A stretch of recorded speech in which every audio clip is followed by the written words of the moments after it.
আজ আসুন সবার রিকোয়েস্টে আমার গার্ডেনের বাহিরের কি অবস্থা সেই ভিডিওটি আপনাদের সাথে শেয়ার করি।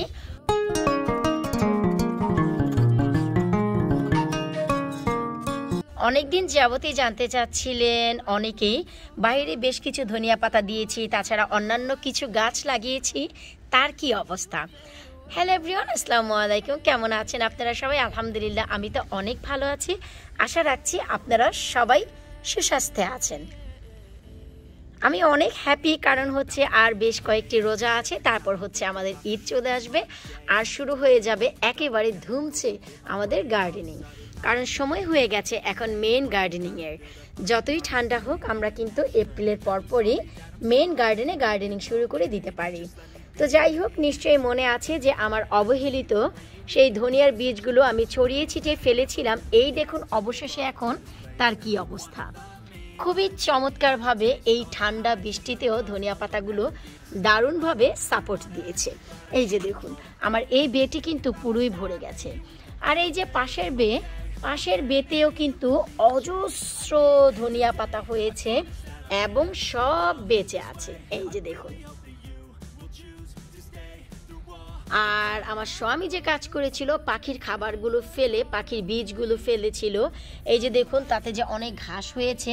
আমি যতটা পেরেছি টেনে টেনে তুলে ক্লিন করতে আমি ক্লিন করেছি, যেন এই ঘাস আমার ধনিয়া পাতাগুলো একেবারেই নষ্ট না করে দেয়।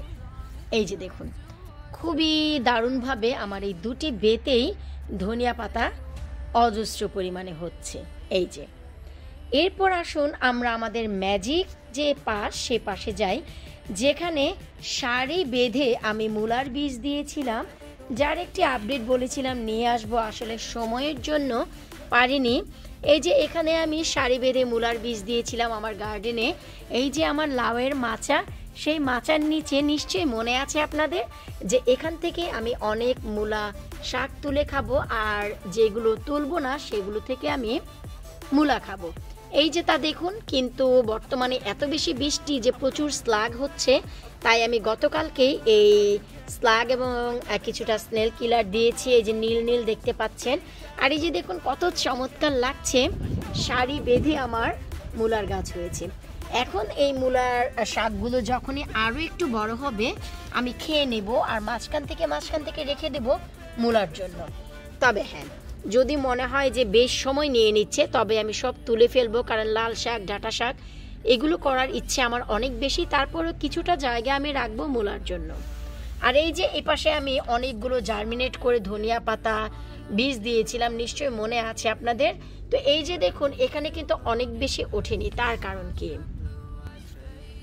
তার আসলে কোনো কারণ নেই। আমাদের পাশেই যে বিড়াল, সেই বিড়ালটি এখানে আমি গাছ দেওয়ার পর 4 দিন এই মাটির উপরে হামলা করেছে, সব উলটপালট করে দিয়েছিল, যে কারণে আমার অনেক ধনিয়া পাতার বীজ অলমোস্ট নষ্ট হয়ে গেছে। তো এখানেও আমি যার ফলে কি করেছি, অনেক ধনিয়া বীজ ছড়িয়ে ছিটিয়ে রেখেছি, যে প্রতিদিন বৃষ্টি হচ্ছে, ভিজে যদি আবার নতুন করে কিছুটা ধনিয়া পাতা বের হয় আমার জন্য ভালো হবে। কারণ নিশ্চয়ই যে দেখুন আমি কিন্তু একটি নেটও দিয়েছি, কিন্তু এই নেট দেওয়ার পরেও এইখান দিয়ে বিড়াল প্রায় 2-3 দিন এসেছে, আর মাটিগুলো আমি এসে ঠিক করে দিয়েছি, কিন্তু মূলা গাছ তেমন আঘাত আনতে পারেনি। এই মূলা গাছের উপরে আমি একটি পাতলা নেট দিয়ে রেখেছিলাম, নেটটি আমি সরিয়ে নিয়েছি একটু বড় হওয়ার পর। এই যে মূলা গাছটি দেখতে পাচ্ছেন, এই মূলা গাছের বয়স পুরোপুরি 17 দিন হয়েছে। 17 দিনে মূলার গাছ বের হয়েছে, এবং আরও যদি 2 সপ্তাহ 3 সপ্তাহ এভাবেই বেঁচে থাকে, বিড়াল যদি আঘাত না দেয়, তবে শাকগুলো খাওয়ার উপযুক্ত হয়ে যাবে। আর আজাদ আমাকে অনেক বড় নেট কিনে দিয়েছে, যে পুরো এই যে মাচা আছে, এই মাচার এখানে যেন আমি নেট দিয়ে দিতে পারি। এতে করে দেখা গেল যে বিড়ালের হাত থেকে আমার এই গাছ এবং বেগুলো আমি বাঁচাতে পারবো। কারণ হচ্ছে এই যে দেখুন মূলা গাছ সারি বেঁধে হয়েছে, কত চমৎকার লাগছে। আর ওই পাশে ধনিয়া পাতাগুলো বিড়ালের জন্য হতে পারেনি, অনেক কষ্ট, কিন্তু বিড়াল, ওকে যদি আমি পাই ঘাড় মোটকে ধরবো। যাই হোক, আলহামদুলিল্লাহ যে আমার এপাশের বেগুলোতে সে আসেনি। দেখুন কত চমৎকার আমার ধনিয়া পাতাগুলো হচ্ছে। এই যে দেখুন। তো যারা আমার বাহিরের ভিডিও, বাহিরের গার্ডেনের অবস্থা জানতে চাচ্ছিলেন, আজকের ভিডিও তাদের জন্যই থাকছে। এখানে কিন্তু শুধু নর্মাল বৃষ্টির পানিই পাচ্ছে, আর কোনো কিছু না। আর এই যে বেটি, এই বেটি কিন্তু আমার সেচি শাকের বীজ, আপনারা সবাই জানেন। কিন্তু এই যে দেখুন, এখনও পর্যন্ত কোনো সেচি শাক হয়নি। আমি শুনেছি যে অনেকের গার্ডেনে নাকি অলমোস্ট সেচি শাকের মাথাও বের হয়ে গেছে। এই যে এই বেটি যে কতবার বেড়াল ওলট পালট করেছে আমি গুনেও শেষ করতে পারবো না। অনেকগুলো সেচি শাকের শিকড়ও টেনে বের করে ফেলেছিল, আমি মাটি দিয়ে দিয়ে পুঁতে রেখেছি।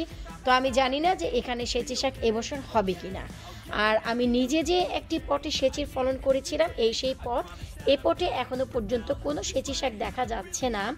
তার মানে হচ্ছে হয়তোবা এখনো সেচি শাক উঠার সময় হয়নি। এই হচ্ছে আমার শুরু থেকে শেষ পর্যন্ত বেগুলো, যে ধনিয়া পাতা আর মূলা শাক দিয়ে ভরে গেছে। সেচি শাক এখনো হয়নি, লতিরাজ কচু এখনো বের হয়নি, এখনো সময়ই হয়নি, কারণ এখনো এপ্রিল মাসই চলছে। তবে অসাধারণ সৌন্দর্য লাগছে আমার এইটুকু জায়গা। তারপর গার্ডেনের অবস্থা জানতে চাচ্ছিলেন, এই হচ্ছে পুকুর পাড়ের অবস্থা। শুকর আলহামদুলিল্লাহ, আমার পাড় ফুলগুলো সব চলে গিয়ে এখন এই যে টিউলিপগুলো ফুটেছে, দেখুন কত চমৎকার লাগছে, অনেক সুন্দর। আমি আর 2 দিন পরে এই পুকুরে পানি দিব এবং ফাউন্টেন যে ঝর্ণা সেটা অ্যাড করব। আর হচ্ছে ওই যে একটি কর্নারে নতুন একটি বাল্ব দিয়েছি, সেখান থেকে ফুল গজাচ্ছে। তো এই যে দেখুন আমার পুকুরের যে সাইড কত চমৎকার লাগছে। সাইডে একটি লাল মুরগি কপাক কপাক করছে, আর ওই যে একটা হানি বি বসে এই যে ফুল থেকে হানি খাচ্ছে। আর ওই যে আমি একটি চমৎকার ব্যানারও দিয়েছি সেখানে পাতা দিয়ে, খুব চমৎকার লাগে আমার কাছে এই দৃশ্যগুলো, খুব চমৎকার লাগে। আর পুকুর পাড়ে যে প্লাম, সেই প্লাম গাছে অলরেডি পাতাও চলে এসেছে। ভিডিওটি আমি আর তেমন বড় করতে চাচ্ছি না, কারণ গার্ডেনের এক পাশ থেকে আরেক পাশের সব খবর যদি দিতে যাই তাহলে অনেক সময় লেগে যাবে। আলহামদুলিল্লাহ গার্ডেনের আশেপাশে আমি বেশ কিছুটা উন্নয়নও করেছি, যার ভিডিও খুব শীঘ্রই আমি আপনাদের সাথে শেয়ার করব। আর এই হচ্ছে বর্তমানে আমার আলু গাছের অবস্থা।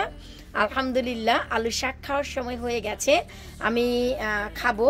গতবার অল্প অল্প ছোট মাছ দিয়ে চচ্চড়ি খেয়েছি, কিন্তু নুপুর চাচি যে বলল এই শাকগুলো খাওয়ার জন্য, তো আমি ইনশাল্লাহ আলু দিয়ে এই আলু শাক খাবো, আলু দিয়ে আলু শাক খাবো। হায় রে বাঙ্গাল, আলু ছাড়া আমরা কিছুই বুঝি না।